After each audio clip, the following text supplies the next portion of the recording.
ആലപ്പുഴ ജില്ലാ panchayat president A മഹേന്ദ്രനെതിരെ രൂക്ഷ വിമർശനവുമായി എംഎൽഎ ജി സുധാകരൻ രംഗത്ത്. സ്കൂൾ പ്രവേശനോത്സവം ജില്ലാ പഞ്ചായത്ത് അംഗങ്ങൾ മാത്രം ഉദ്ഘാടനം ചെയ്താൽ മതിയെന്ന ഉത്തരവിനെതിരെയാണ് എംഎൽഎ ജി സുധാകരൻ രംഗത്തെത്തിയത്. തിങ്കളാഴ്ച നടക്കുന്ന സ്കൂൾ പ്രവേശനോത്സവം ജില്ലാ പഞ്ചായത്ത് അംഗങ്ങൾ മാത്രം ഉദ്ഘാടനം ചെയ്താൽ മതിയെന്ന ജില്ലാ പഞ്ചായത്തിന്റെ ഉത്തരവിനെതിരെയാണ് എംഎൽഎ ജി സുധാകരൻ വിമർശനവുമായി രംഗത്തെത്തിയത്. തലയിൽ ചെളിയുള്ളവർ മാത്രം ഇറക്കുന്ന ഉത്തരവാണിതെന്നായിരുന്നു സുധാകരൻ തോട്ടപ്പള്ളിയിൽ പറഞ്ഞത്.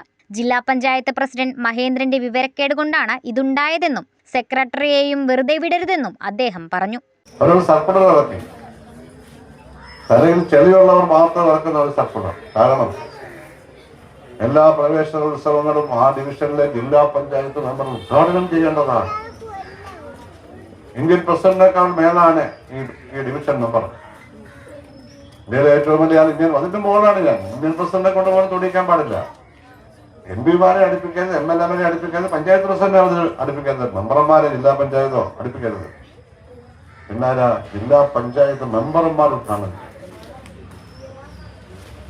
അത് നടപ്പാക്കിയത് കൂടെ അത് അവരുള്ളവരെ കൊണ്ട് നടക്കും.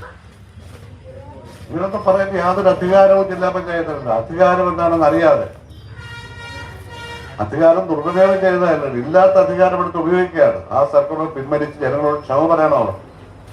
ആ മഹേന്ദ്രൻ എന്ന് പറയുന്ന ജില്ലാ പഞ്ചായത്ത് പ്രസിഡന്റ് അയാളുടെ വിവരക്കേട് നിന്നാണ് ഇതുണ്ടായത്. അയാൾ ക്ഷമ പറയണം. ജില്ലാ പഞ്ചായത്ത് ഹാളിൽ പ്രതിപക്ഷത്തിന് 8 പേരെ ഉണ്ടെങ്കിൽ 8 പേര് ചേർത്ത് അയാൾ ക്ഷമ പറയാൻ പറ്റില്ല. ആ സെക്രട്ടറി വെറുതെ വിടരുത്. പ്രസിഡന്റ് തെറ്റ് പറഞ്ഞാലും സെക്രട്ടറി ഇറക്കാമോ? സെക്രട്ടറി ഗവൺമെന്റ് ഉദ്യോഗസ്ഥരുണ്ട്. തലയിൽ ചെളിയിരിക്കുന്ന ആളുകൾ മറ്റുള്ളവരുടെ തലയിൽ കൂടി ആ ചെളി കുത്തിനിറക്കാൻ ശ്രമിക്കുകയാണ്. അധികാരം ഉപയോഗിച്ച് നടക്കുന്നില്ല. ജില്ലാ പഞ്ചായത്തിന് ഗവൺമെന്റ് LPSന്റെ മേൽ യാതൊരു അധികാരമില്ല എന്ന് ഓർത്തോണം. UPSന്റെ മേൽ യാതൊരു അധികാരമില്ല. +2ന്റെ മേൽ അധികാരമില്ല. എന്നിട്ടാണ് നിങ്ങൾ പറഞ്ഞത് ഗവൺമെന്റ് ഹൈസ്കൂളിൽ. ജില്ലാ പഞ്ചായത്തിന് ഇങ്ങനെ പറയാൻ യാതൊരു അധികാരവുമില്ല. അധികാരം എന്തെന്നറിയാത്ത ഇവർ അധികാരം ദുരുപയോഗം ചെയ്യുകയാണ്. ഇത്തരത്തിൽ ഉത്തരവിറക്കിയതിന് ജനങ്ങളോട് ക്ഷമ പറയണമെന്നും അദ്ദേഹം കൂട്ടിച്ചേർത്തു.